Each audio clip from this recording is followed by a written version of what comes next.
मंडळी नमस्कार। सध्या प्रत्येक घरामध्ये बीपी शुगरचे पेशंट मोठ्या प्रमाणात वाढत आहे। या शुगरच्या पेशंटसाठी आता पांढरे जांभूळ चांगले फायदेशीर ठरत आहे, कारण या जांभळामुळे शुगर कंट्रोल राहण्यास फायदा होत आहे। काळ्या जांभळापेक्षाही चवीला एक नंबर असणारे हे पांढरे जांभूळ तोंडामध्ये काळ्या जांभळाप्रमाणे तुरटपणा टिकून ठेवत नाही। या जांभळांना गोडी भरपूर असून कीड व रोगराई कमी आहे आणि टिकाऊ क्षमताही चांगली आहे। पंढरपूर तालुक्यातील अनवली येथे ॲडव्होकेट अरविंद जाधव यांनी या पांढऱ्या जांभळाची शेती केली असून त्यांना किलोला डबल 200 रुपये रेट मिळाला आहे। हैदराबाद येथून त्यांनी रोपे आणली असून तिसऱ्या वर्षी जांभळाचे उत्पादन सुरू झाले आहे।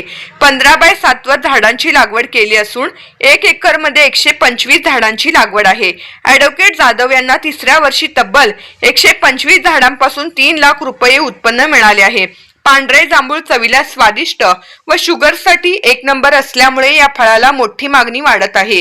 शेतकरी बांधव फळझाडांची शेती करतात, त्यांच्यासाठी नक्कीच पांढऱ्या जांभळांची शेती फायदेशीर ठरत आहे। नवनवीन व्हिडिओ व यशोगाथा पाहायचे असतील तर आमच्या चॅनेलला सबस्क्राईब करा आणि बेल आयकॉनवर क्लिक करा।